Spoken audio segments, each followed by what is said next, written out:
Hey there, Bachelor fans. Welcome to M Angel Says. I'm M Angel, and today I'm reviewing episode 9 of the Bachelorette Hannah season, and we are going into hometowns. Oh my god! This episode was an emotional roller coaster. There were gems, there were not so gemmy gems, but still entertaining from A to Z. First hometown, and we were just thrown into it, was Peter. The love of my life, personally. He is from Westlake Village, California. Very nice. Not too far from Hannah's place, I guess. She's from California, right? No, Alabama. I'm confused. Where does she live now? She does her signature move where she jumps into their guy's arms and wraps her legs around them. I call it the Hannah wrap, like a sandwich. During her interview, Hannah mentions how Peter is like when she was playing with Barbie dolls as a kid. He was the dream guy, the man she wanted to marry. He was probably the Ken doll character in her little games. And I was just like, yes, that's exactly what I was saying in the last episode's review, that he is the rom-com hero. He's the guy you dream of ending up with at the end of the movie. But we know that Hannah likes a rougher man. He's got a very soft edge to him, even though he has also that very take charge, quote unquote, masculine energy. He's got a good balance between both, I think, and I don't know if that's enough for Hannah. He takes her to his Mercedes, excusez-moi. First of all, I was like, that's not his car. The way they were filming it, it was very much product placement, but then she went rummaging through it and there were things of his, and I was like, either it is his car or they made him like put stuff in it so it would really make it look like his car. But I was like, there's no way a show on ABC did some product promotion like a Mercedes car without them getting a cut or some kind of payment for that advertising. No way. In front of national TV? Come on. So anyhow, product placement. It was so cute. She was rummaging through his things. She's such a curious bug. And she finds a rubber. Ooh. He was so flustered. It was adorable because he was just like, oh my god, no, what's that doing there? And he was all like, yeah, I'm a safe guy, be it in the air and all areas of my life, I keep it safe. He is so giddy. He's like a child going to that plane, so eager to fly for her. He's so happy and adorable. I love him. When they were flying together, the way he was handling that plane, you can tell he wants to be on the date, but at the same time, he has to like make sure all the gears are in check and everything is smooth sailing. I was just like, ugh, so attractive. I find it extremely attractive watching a guy in his element do his thing. I don't know about you. Then we meet his adorable family in that beautiful home in California, just sunny and gorgeous. Oh, his family is adorable. My god. Okay, you know what? After seeing his family, I was just like, it's settled. I want Peter. So now I'm no longer rooting for them. I want him for myself. I know I said this about Tyler and you're like, Angel, these hosts ain't loyal. I too am on a journey like the Bachelorette.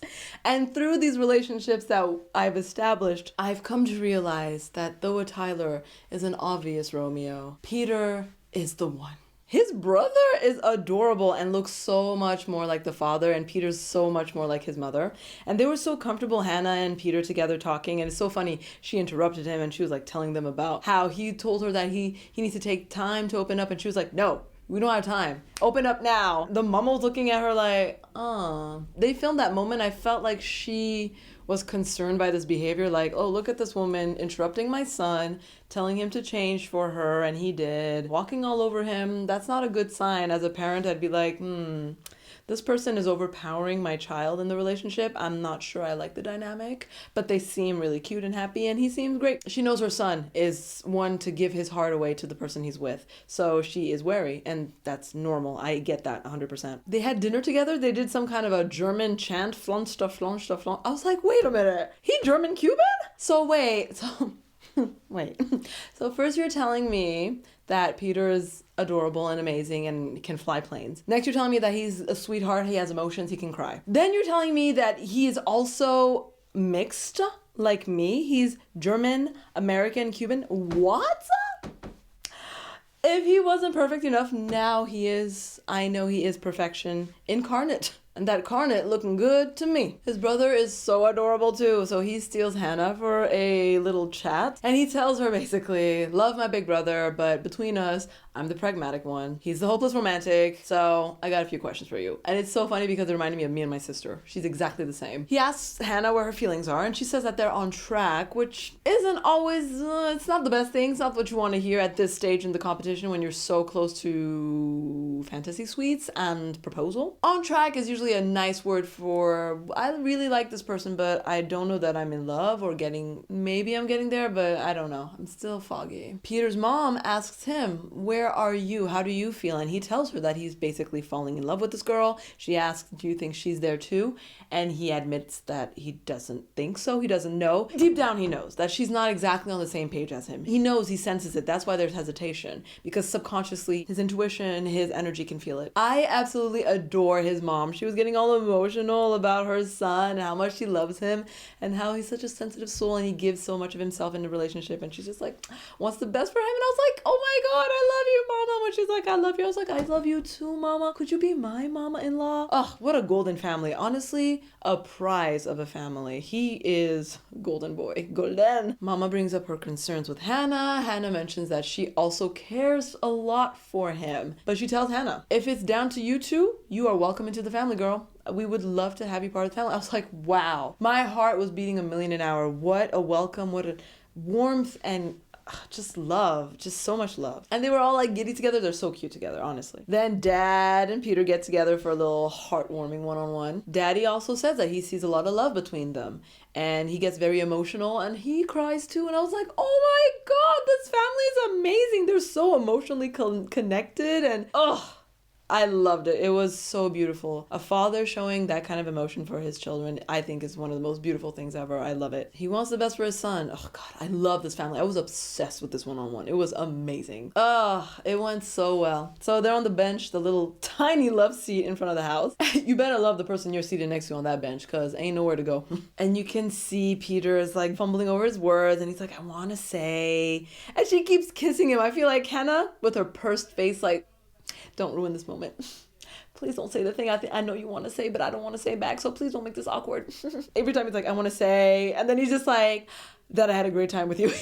He chickened out. Yeah, because he can tell it's not the moment. She's not there yet. Next we go to Jupiter. No, not in space, in Florida. It's Tyler, the Greek god's beloved hometown, and it's gorgeous. We see the Hannah wrap around, the classic Hannah wrap as she jumps into Tyler's arms. And of course, we get into lustful territory as their date starts off on a boat, bikinis, sunscreen, and a lot of rubbing. But I mean, my gosh, look at those bodies though.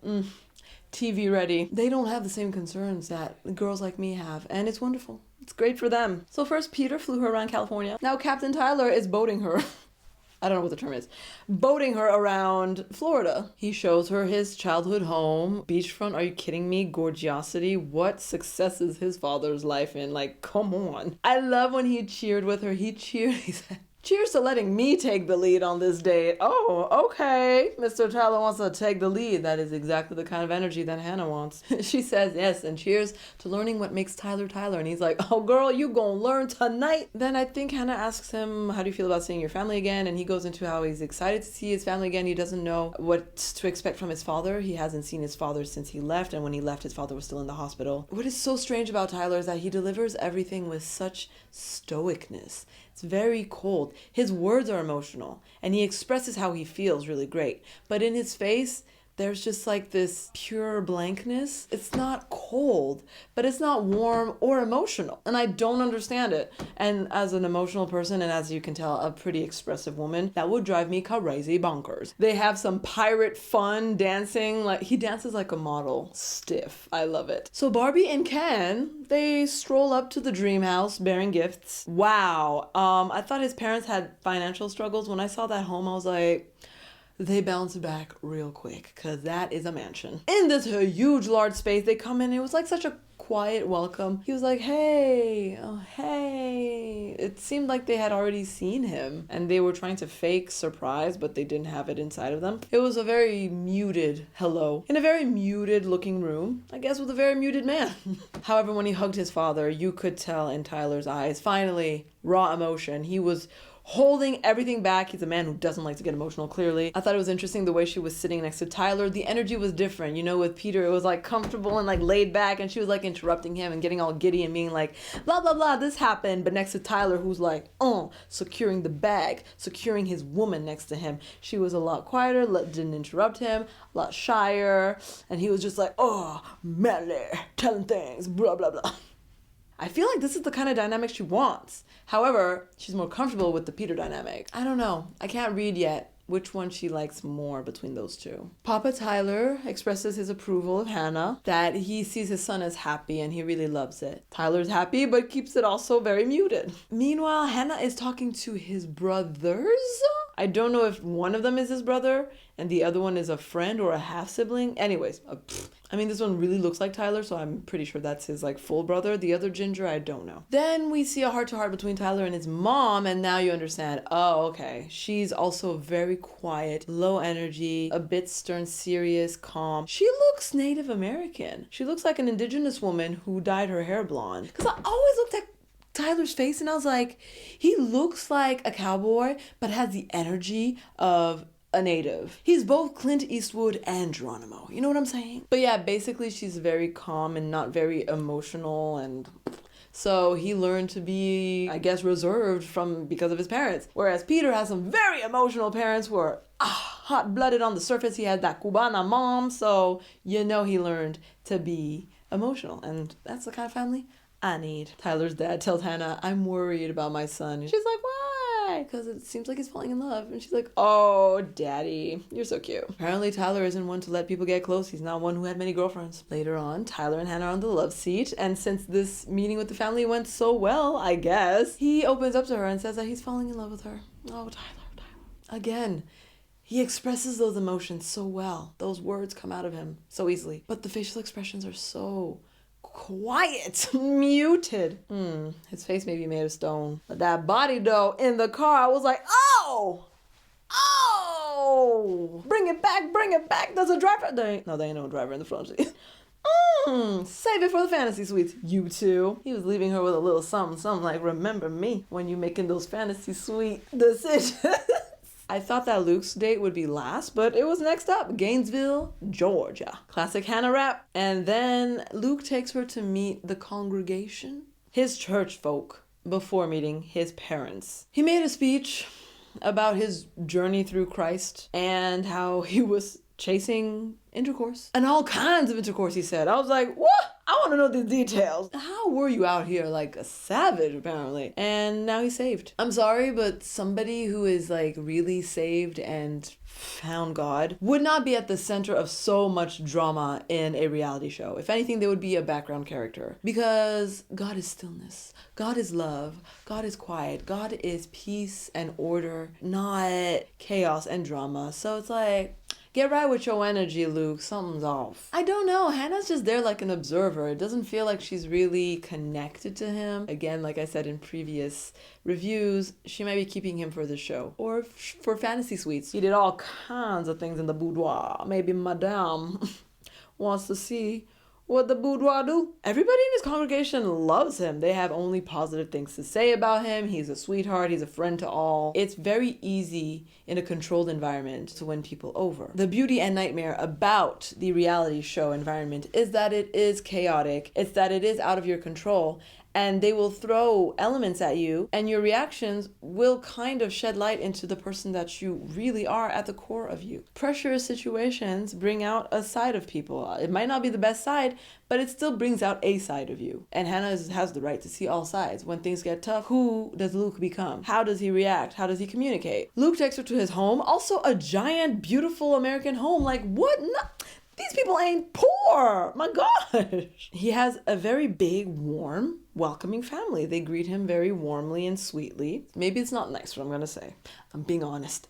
Their home and their energy and their look gave me Paranormal Activity 3 or 4 vibes. You know, with the Wiccan.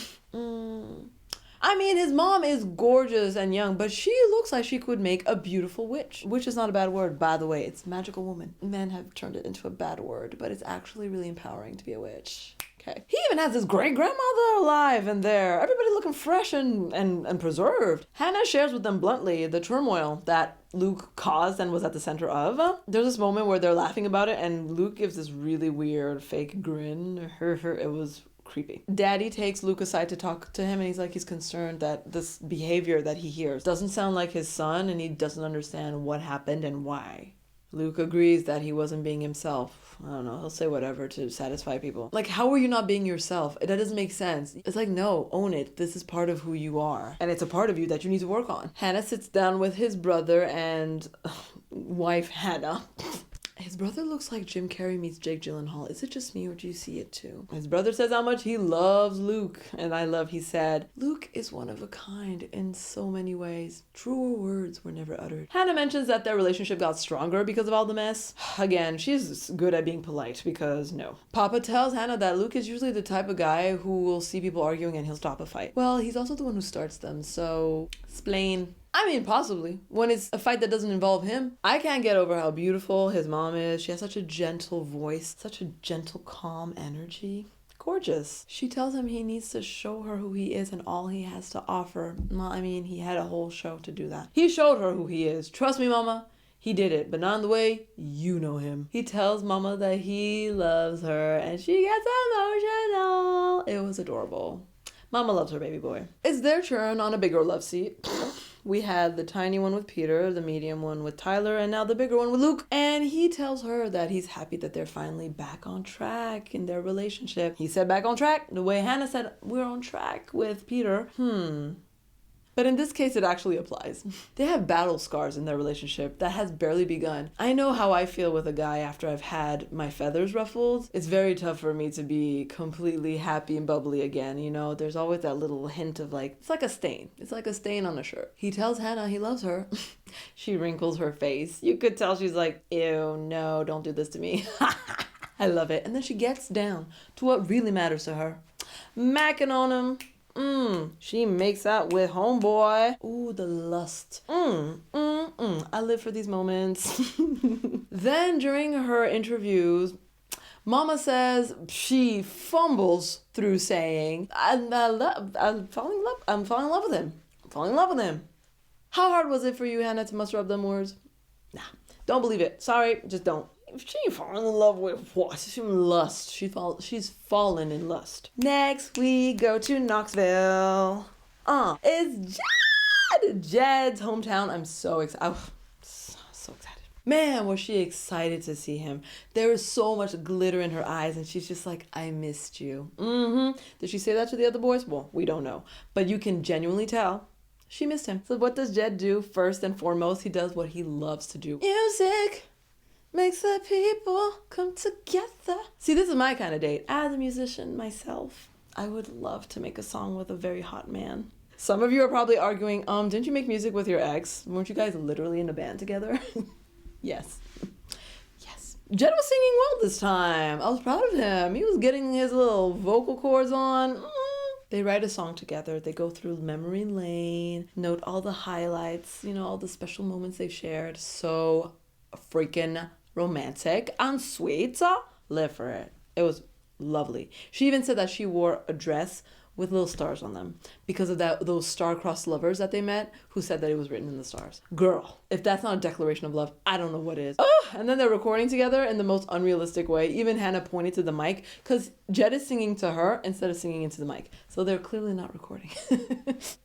But the mic is here, so why are you singing to me? And he just couldn't care less. Their love gives me chills. It is the best. And the way he was like, have you ever felt like your heart is beating out of your chest because you really want to say something? I knew it was coming in that moment. I said it right before I was like, I love you. And he's like, I love you. And I was like, oh, waterworks, I know you do. And then they kiss. And see the difference between this kiss and the kissing with Luke. It is non-sexual. Not that there's no attraction between them. No. It's that it's a kiss from the heart. It's sweet and respectful and caring, and it's not a consuming you kiss, it's a loving you kiss. That's really, I don't know if you see it too. Do you see it too? Let me know in the comment section, or am I just seeing what I want to see? He finally takes her to meet the family. Oh my God, what a gorgeous family. Everyone, the mother, the father, the sister.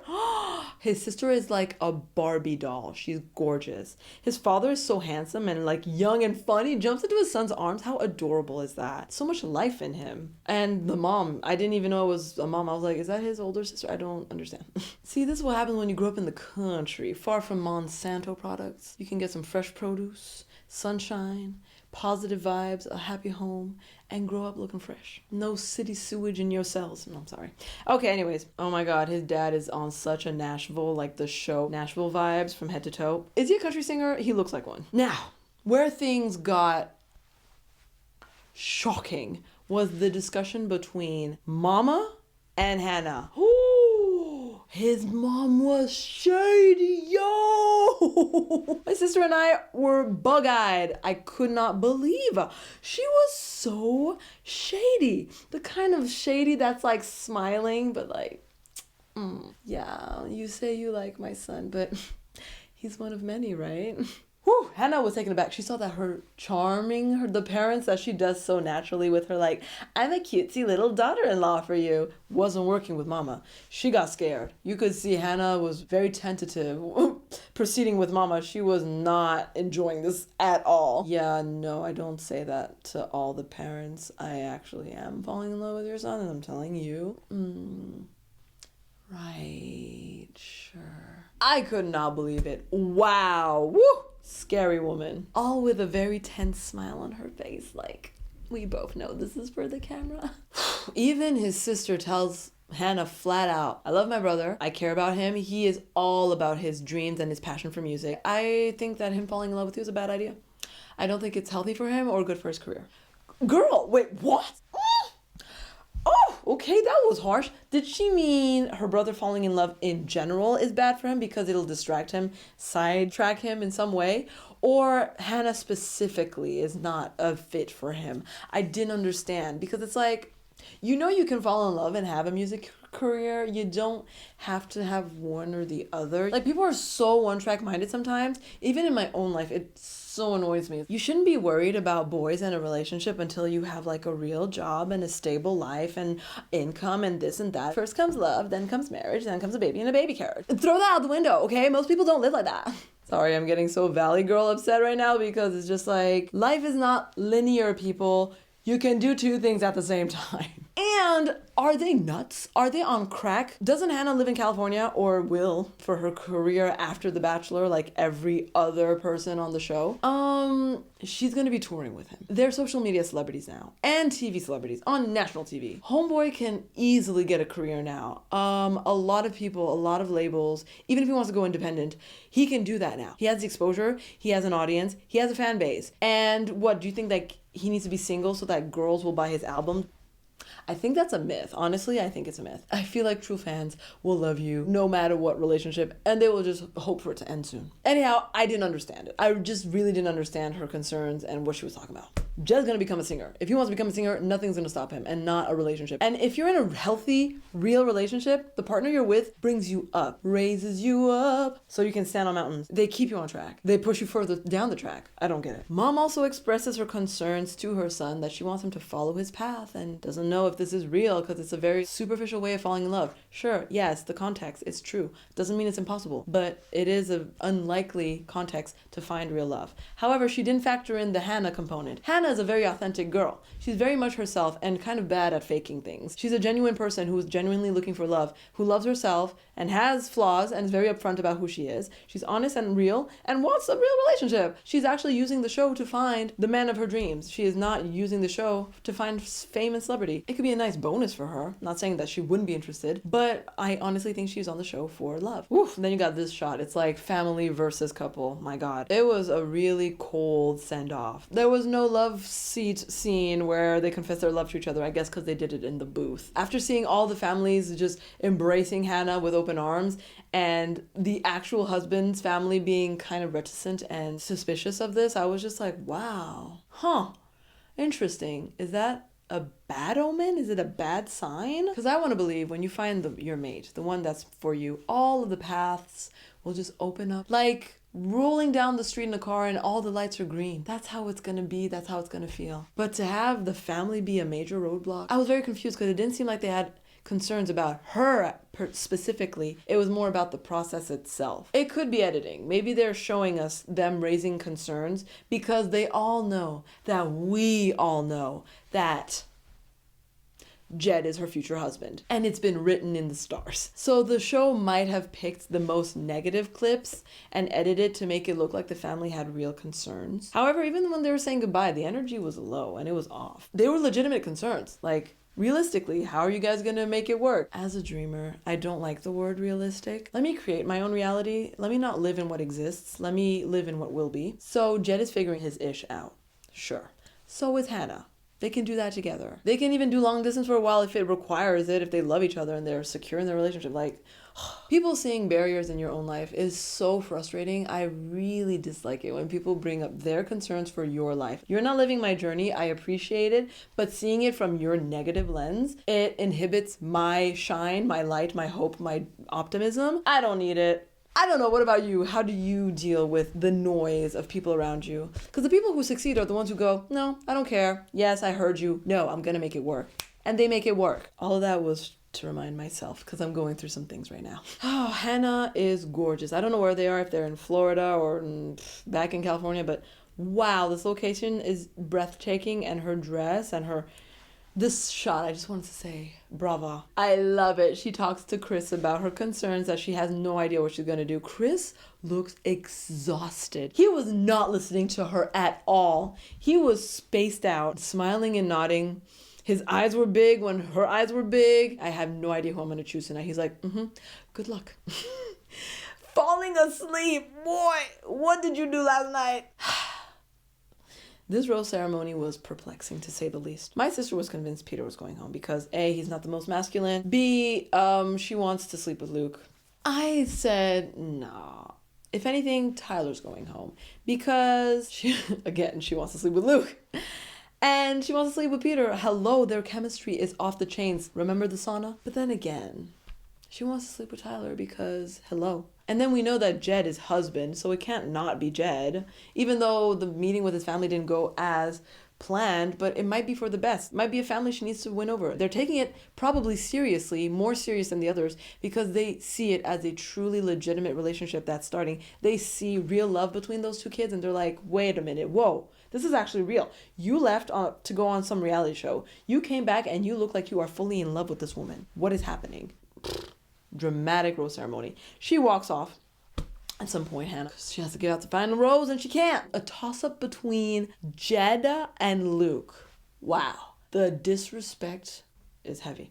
She goes to talk to Chris about it. My sister said she didn't have any emotions in her face. That she already knew what she wanted to do and she already talked to the producers and then they already, like, all this was staged. Maybe. I love how the guys talk on the side and they leave Luke out. My gosh, they really can't stand that boy. She comes back, weeping Willow, talking about how she really cannot choose. She can't give out the final rose. Chris, in dramatic fashion, brings 2 roses. Oh, you're keeping all 4. This has never been done before. This is a new one. Well, this Bachelorette doing things the way she wants to. I was confused, though. Either she told the producers, look, there's these 3 guys that I'm seriously considering, and then there's Luke. That I really just want to get this physical thing out of the way so I won't go through life wondering what could have been. Can I keep all of them? Please.